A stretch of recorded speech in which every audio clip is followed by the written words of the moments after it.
This is a dish that I call smothered chicken. It's on a regular rotation at our house, and there's a good reason why, because it's delicious. I'm going to start out with some mushrooms here. These are the Baby Bella whole mushrooms.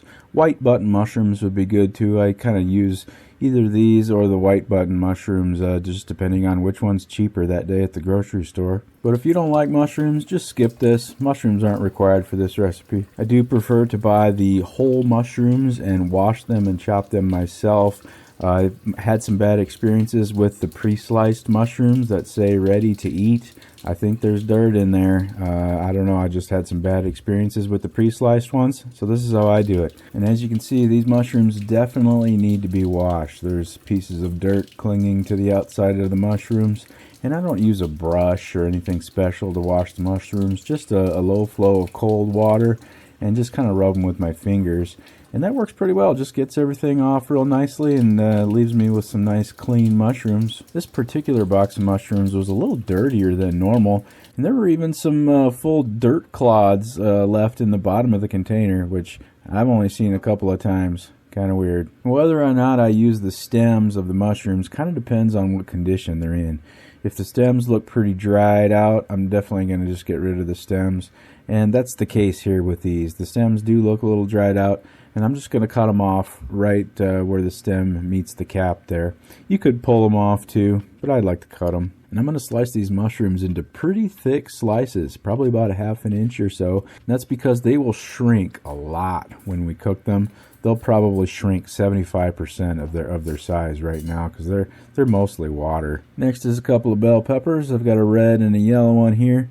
Use whatever peppers you like. I just use green or yellow or orange or whatever happens to be on hand. Doesn't really matter. I like to kind of fillet the pepper. I just go from top to bottom and just kind of shave off the sides of the pepper. And yeah, I miss a little bit of the pepper that's close to the stem in the bottom there, but I don't think that's very much waste, and it just saves a ton of time. I've seen people do all sorts of kind of fancy, complicated ways to fillet a pepper, and I don't know, I just like to get it done this way. But the peppers just get cut up into about ½ inch wide strips, and the same thing for this onion. This is just yellow onion, one whole onion. Just going to slice it up into half rings and put those in with the peppers. Next up is the cheese. This is a pack of Colby Jack cheese that I happen to have left over from a previous recipe. It was an 8-ounce package. It looks like I got about 75% of it there, so I'm guessing this is probably 6 or 7 ounces of cheese here, but I'm just going to shred this up. I've done this recipe with cheddar cheese, even mozzarella is good too, Monterey Jack, whatever cheese you like, you know, as long as it's a good melting cheese.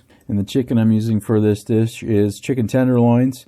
You can use breasts too, or thighs, whatever chicken you like. Doesn't really matter. Take your pick. I like them in kind of small pieces like this because they cook quickly. A little oil in the pan on medium-high heat, and in goes that chicken. And as soon as I put that cold chicken into the pan, I like to crank up that burner all the way to max just to get the heat to come back up, because that cold chicken really pulled a lot of heat out of that pan. And while that pan's heating up, I'm going to add a little bit of seasoning. This is Badia Complete Seasoning. I use this a lot. It's just a good general purpose seasoning. It's got garlic and onion and shallots and basil and parsley, and it's got a whole bunch of different things. It's just a really good all-purpose seasoning. It's good on just about everything. Once that chicken's coming up to a good sizzle, I'll turn that burner back down to about medium-high. And after about 4 or 5 minutes or so, I've got some good browning happening on that pan side. I'm going ahead and give these chicken pieces a flip. Browning of the chicken is not absolutely required for this recipe or anything, but it just does give it another depth of flavor. And I'm not going to add any more seasoning on the second side. That amount of seasoning that I put on that first side is plenty of flavor for this chicken. And since they're small pieces of chicken like this, they're going to cook really quickly. It'll be just another 4 or 5 minutes on the other side and get some browning there. And then these are going to be ready to come out of the pan and onto a plate. Once the chicken is out of the pan, in goes the peppers, onions, and mushrooms. And I'm going to get some foil over top of that chicken just to keep it warm while we cook the peppers, onions, and mushrooms. And I'm going to add a little more oil to these vegetables and give them a good mix up and get all that those good brown bits from the chicken and the seasoning all kind of mixed in through the peppers and onions there. And the burner's still on medium high. I'm going to put the lid on just about 90%. Just leave it cracked just so the steam can escape. It'll just help get these vegetables going a little quicker and get them softened up a little bit. So every couple minutes I'll pull the lid off and give them a stir, and we're just going to saute up these vegetables until you have something that looks like this. Now it's time to add the cheese. I'm just going to dump that in there and give it a mix around.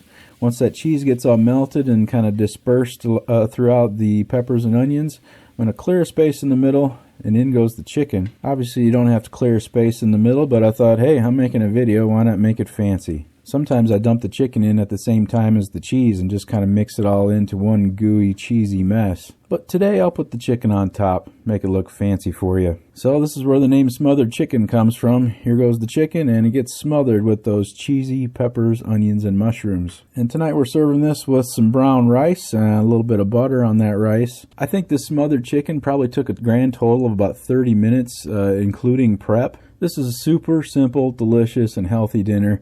Like I said, this is on the regular rotation at our house. Give it a try. Maybe it'll be on the rotation at your house too. Hope you found that useful. Thanks for watching. I appreciate it. See you on the next one.